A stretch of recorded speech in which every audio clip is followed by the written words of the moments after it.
गोपीनाथ मुंडे प्रीतम मुंडेंसाठी मतं मागितली। पहिल्यांदाच मी स्वतःसाठी मतदारांकडे मतं मागत आहे। माझा विजय निश्चित आहे असा विश्वास पंकजा मुंडेंनी व्यक्त केलाय। अशोक हिंगेंना उमेदवारी मिळाल्याबद्दल माझ्याकडनं शुभेच्छा आहेत। यावेळी मी विरोधकांवर काहीच बोलणार नाही असं सुद्धा पंकजा मुंडेंनी म्हटलंय।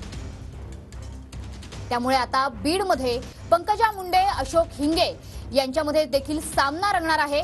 दुसरीकडनं बजरंग सोनवणे हे देखील मैदानात आहेत। मात्र आतापर्यंत मी गोपीनाथ मुंडे प्रीतम मुंडेंसाठी मतं मागितली। यावेळेस मी स्वतःसाठी पहिल्यांदाच मतदारांकडे मतं मागते असं पंकजा मुंडे म्हणतात। ताई, प्रचार अगदी जमात आलेला आहे। सध्या प्रतिसाद कसा आहे?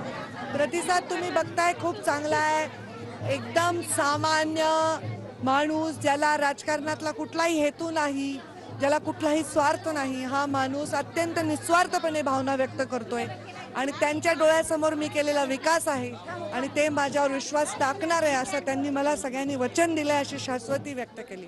मुंडे साहेब ज्यावेळेस होते, प्रीतमताई ज्यावेळेस होत्या, त्यावेळेस तुम्ही अक्षरशः मतं मागायला जायच्या, मात्र आज पहिल्यांदाच तुम्ही तुमच्यासाठी मत मागता। मी आतापर्यंत दुसऱ्यांसाठी म्हणजे अगदी तेव्हा रजनी पाटील उभ्या होत्या, तेव्हा जयसिंग गायकवाड उभे होते तेव्हा, आणि मुंडे साहेब स्वतः उभे होते तेव्हा प्रीतमताईंसाठी मी दरवेळी लोकसभेचा प्रचार केलेला आहे। पहिल्यांदा मला स्वतःला मत मागण्याची मला वाटतं संधी मिळालेली आहे। अनेक वेळा विकास कामावर ही निवडणूक जी आहे येऊन ठेपलेली आहे। तुमचं विकास काम सगळ्यांना डोळ्यासमोर दिसते असं म्हणालात, मात्र बजरंग सोनवणे म्हणतात की ताईनं 10 वर्षात काय केलं आम्हाला दाखवावं। मला त्यांना मी म्हटलंय, मी एक निश्चय केलाय की मी या निवडणुकीत विरोधकांवर बोलायचं फार काही मला गरज पडणार नाही।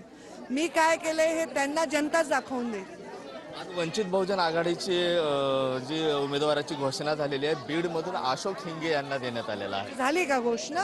अच्छा, बीडमधून अशोक हिंगे, अभिनंदन त्यांचंही। ताई, आता पुढचा दौरा कशी राहील, कशा पद्धतीने हे निवडणूक आहे, उन्हाचे दिवस आहेत, सकाळी साधारणतः किती वाजता उठताय? सकाळी 7 वाजता उठते, रोज माझी देवपूजा करते, रोज माझे जे लोक व्हिजिटर आहेत त्यांना भेटते आणि त्याच्यानंतर मी प्रचाराला येते। माझं रुटीन तेच आहे।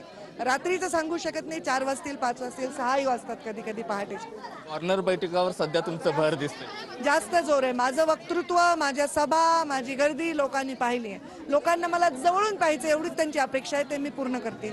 विजय निश्चित आहे? हो, मला आता विजय निश्चित वाटतो, कारण माझा विजय नाही आहे तो बीड जिल्ह्याच्या प्रत्येक माणसाचा विजय आहे। त्यांचा स्वाभिमान संसदेत बसणार आहे, मी नाही। हा माझा विजय नाही तर बीड जिल्ह्यातल्या सर्वसामान्य माणसांचा हा विजय होईल असं पंकजाताई मुंडे सांगतायत। कॅमेरा पर्सन अमित आडेसह मी महेंद्र कुमार मुधोळकर, TV9 मराठी, बीड।